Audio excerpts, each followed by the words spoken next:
প্রভু জগন্নাথ দেব কেন রসগোল্লা খাইয়ে মা লক্ষ্মীর মান ভেঙেছিলেন? নমস্কার বন্ধুরা, কৃষ্ণকথা ইউটিউব চ্যানেলের আরো একটি নতুন ভিডিওতে আপনাদের সবাইকে স্বাগতম। সনাতন ধর্মের সঠিক দিগদর্শন আপনাদেরকে জানানোই আমাদের চ্যানেলের মূল উদ্দেশ্য।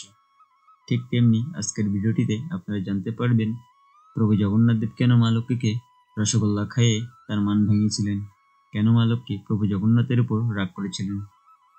তো ভিডিওটি যদি ভালো লাগে অবশ্যই চ্যানেলটি সাবস্ক্রাইব করে রাখবেন এবং আপনার বন্ধুদের সাথে ভিডিওটি শেয়ার করবেন। তো চলুন আমরা মূল লীলা কাহিনীটি জেনে আসি। জগন্নাথ দেবের মাসির বাড়ি থেকে আসার পর আরও একটি লীলা অনুষ্ঠিত হয়। এই লীলার কেন্দ্রে প্রভু জগন্নাথ আর দেবী লক্ষ্মী। পুরীধামে এই লীলা অপূর্বভাবে অনুষ্ঠিত হয়। নাম মান ভঞ্জন পালা। রথযাত্রা উপলক্ষে জগন্নাথ দেব দাদা বলদেব আর বোন সুভদ্রাকে নিয়ে চলে গিয়েছিলেন মাসির বাড়ি, অর্থাৎ গুন্ডিচা মন্দিরে। সেখানে 8 দিন মাসির কাছে প্রচুর আদর যত্নে কাটিয়েছেন তারা। এদিকে তার মধ্যেই একটা গোল বাঁধিয়ে ফেলেছিলেন প্রভু জগন্নাথ। তিনি মাসির বাড়িতে এসেছেন স্ত্রীকে ছাড়াই, মানে দেবী মহালক্ষ্মীকে নিয়ে যাননি। এইবার যখন ঘরে ফেরার পালা, অর্থাৎ পুনরায় অবস্থিত হবেন রাজাধিরাজ জগন্নাথ, তখন এই অপূর্ব লীলার সূচনা হয়। ভক্তরা মনে করেন জগন্নাথ দেব জেনে বুঝেই এইরকম গোল বাঁধিয়েছিলেন, নয়তো দাম্পত্যের এই লীলা থেকে তারা বঞ্চিত হয়ে যেতেন। মাসির বাড়ি থেকে ফিরে এলেও কিন্তু সহজেই জগন্নাথ দেব মূল মন্দিরে প্রবেশের অনুমতি পান না, কারণ প্রবেশের আগে স্বয়ং মা লক্ষ্মীর মানভঞ্জন করতে হবে তাকে। অগত্যা শ্রীমন্দিরে সামনে 3 ভাই বোন 3 দিন ধরে রথের উপরে বসে থাকেন। এই 3 দিন একাধিক অনুষ্ঠানের মাধ্যমে রথযাত্রা উৎসবের সমাপ্তি ঘটে। এই মানভঞ্জন পালার সময় শ্রী জগন্নাথ, বলরাম ও সুভদ্রা মন্দিরে প্রবেশ করতে গেলে বলরাম আর সুভদ্রা ভালোই মন্দিরে প্রবেশ করেন, কিন্তু তাদের পথ অনুসরণ করে যেই না জগন্নাথ দেব ঢুকতে যাবেন, অমনি লক্ষ্মী দেবী তার মুখের উপর দুম করে বন্ধ করে দেন দরজা।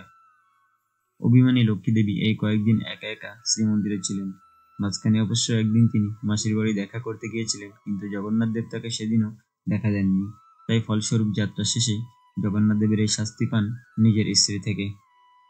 এই অবস্থা দেখে স্ত্রীর মানভঞ্জনের জন্য বুদ্ধি করে 1 হাঁড়ি রসগোল্লার আয়োজন করেন জগন্নাথ, এই ভেবে যে যদি রসগোল্লার কল্যাণে অন্তত লক্ষ্মী দেবীর মান ভাঙে, তবে তিনি মন্দিরে প্রবেশের অনুমতি পাবেন।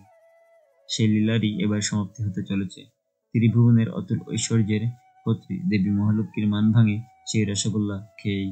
পরিতৃপ্ত হয়ে অবশেষে স্বামীকে ঘরে ঢোকার, অর্থাৎ শ্রীমন্দিরে প্রবেশ করার অনুমতি দেন তিনি, এবং মন্দিরের সিংহদুয়ার এরপর বন্ধ হয়ে যায়।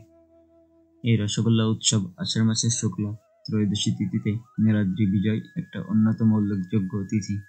এই দিন ভোগ হিসেবে জগন্নাথ দেবকে কয়েকশো হাঁড়ি রসগোল্লা নিবেদন করা হয়। এই মিষ্টি আসলে উপহার দেওয়া হয় দেবী মহালক্ষ্মীকেই। স্ত্রী লক্ষ্মীর মান ভাঙিয়ে ঘরে ফিরতে হবে প্রভু জগন্নাথকে। গোটা ওড়িশাবাসী তাই এই ত্রয়োদশীতে মেতে ওঠে। তো ভিডিওটি এই পর্যন্তই। আশা করি ভিডিওটি থেকে আপনারা জানতে পারলেন কেন জগন্নাথ দেব মা লক্ষ্মীকে রসগোল্লা খাইয়ে তার মান ভেঙেছিলেন। তো ভিডিওটি কেমন লাগলো অবশ্যই কমেন্ট করে জানাবেন, আর কমেন্টে অবশ্যই জয় জগন্নাথ লিখবেন। হরে কৃষ্ণ।